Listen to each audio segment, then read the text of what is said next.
정치 톡톡 시간입니다. 오늘은 정치부 이병주 기자와 함께합니다.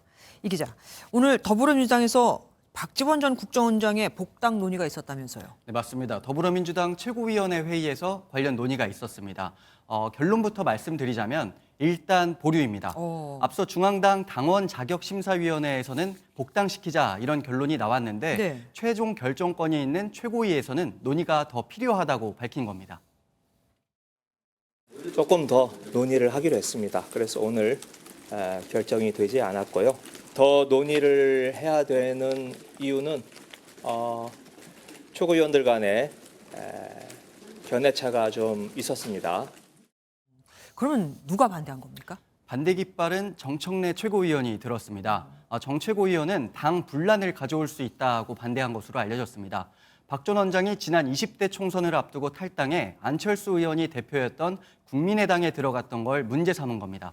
반면 야권 빅마우스인 박 전 원장을 다시 받아들여 야당 탄압에 대응해야 한다는 의견도 있어서 이 문제는 다음 주 최고위 회의에서 다시 논의하기로 했습니다. 양양자 의원은 이 복당 문제로 많이 불편했다는데 무슨 얘기입니까? 네, 무소속 양양자 의원은 민주당의 최고위 회의 결과가 알려진 이후 자신의 SNS에 불편한 심기를 나타냈습니다. 공개적으로 복당 신청 철회를 선언했는데 자신의 의사를 묻지도 않고 복당 자격을 심사한 의도가 무엇이냐 이렇게 되물은 겁니다. 지난 5월 양 의원은 검수완박 당론 등에 반대하며 민주당에는 민주, 실력, 미래가 없다고 판단해 복당 신청을 철회했다고 밝힌 바 있습니다. 네. 양 의원의 격앙된 지적에 대해 민주당은 복당 신청과 철회는 문서로 이뤄지는데 철회에 대한 선언은 있었지만 정식적으로 문서가 접수되지 않아서 이번에 그 심사 결과가 나왔을 뿐이다 이렇게 설명을 했습니다. 그러니까 양 의원 입장은 나는 신청 안 했는데 왜 알아서 내 이름을 올리냐 이거네요. 오늘이 이태원 참사 희생자 49제입니다. 정치권 어떤 말들이 오고 갔습니까? 네, 어제였습니다. 한덕수 국무총리는 이태원 참사에서 생존한 뒤 극단적 선택을 한 10대에 대해 본인이 좀 더 굳건하고 치료 생각이 강했으면 좋았을 것이다. 이렇게 말해서 논란이 일었습니다. 네. 이외에도 경남 창원시의원의 막말도 연일 입방아에 오르고 있습니다. 거기다가 김재시 의원이 또 여기 편을 들어서 얘기를 했더라고요. 유가족 외엔 사과하지 마십시오. 뭐 이런 얘기요. 네, 맞습니다. 그렇게 해서 관련 정치권에서 계속 발언이 나오고 있는데요. 이재명 더불어민주당 대표는 희생자들에 대한 명백한 2차 가해라고 지적을 했습니다. 최근에 정부 여당 인사들의 막말, 망언을 보면서 참 못됐다. 공감 능력이 없어도 어떻게 저렇게 공감 능력이 없을 수가 있나 그런 생각이 들었습니다. 앞선 발언이 알려진 후 정의당 등 야권에서는 즉각 반발의 목소리가 나왔었고요.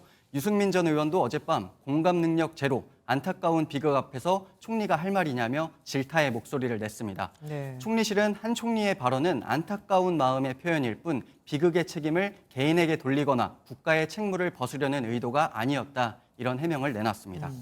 이번에는 여론조사 결과 보겠습니다. 윤석열 대통령의 지지율이 더 올랐다고요? 네, 윤석열 대통령의 국정 지지율이 30% 중반대로 올랐다는 결과가 나왔습니다. 한국갤럽이 지난 13일부터 15일까지 진행했던 여론조사 결과였는데요. 윤 대통령의 직무수행에 대한 긍정평가는 36%, 부정평가는 56%로 각각 집계됐는데 직전 조사보다 긍정평가가 3%포인트 오르고 부정평가는 3%포인트 내렸습니다. 갤럽 조사에서 대통령 직무 긍정률이 30%대 중반을 기록한 건 지난 7월 첫째 주 이후 5개월 만입니다.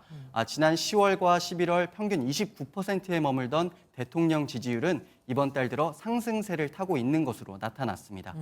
그러면은 대통령의 지지율이 이렇게 오른 이유도 혹시 나왔습니까? 네, 긍정적으로 평가하는 이유를 분석해 보니까 노조 대응이 20%로 가장 높았습니다. 네. 뒤를 이어 공정, 정의, 원칙이 16%를 기록했는데요. 한국갤럽은 최근 대통령의 노조 강경 대응과 문재인 케어 폐기 등 전 정부와 대립각을 세운 게 긍정평가자에게는 원칙 축으로 작용했다 이런 분석을 했습니다. 반면 이 같은 조치가 부정평가자에게는 독단적으로 미치는 듯하다는 분석도 내놨습니다. 정당 지지도는 국민의힘이 직전 조사와 같은 36%를 기록했고 더불어민주당은 1%포인트 오른 33%를 기록했습니다. 네, 여기까지 듣겠습니다. 이병주 기자와 함께했습니다. 안녕하세요, 김주하입니다. 공정하고 신속한 MBN 뉴스, 유튜브를 통해서도 만나보실 수 있습니다. 특히 더 많은 뉴스와 라이브를 보고 싶으시다면 오른쪽을 눌러서 구독하시면 됩니다. 어렵지 않죠? 빠르고 정확한 뉴스로 계속 찾아뵙겠습니다. MBN 뉴스를 시청해 주신 여러분 고맙습니다.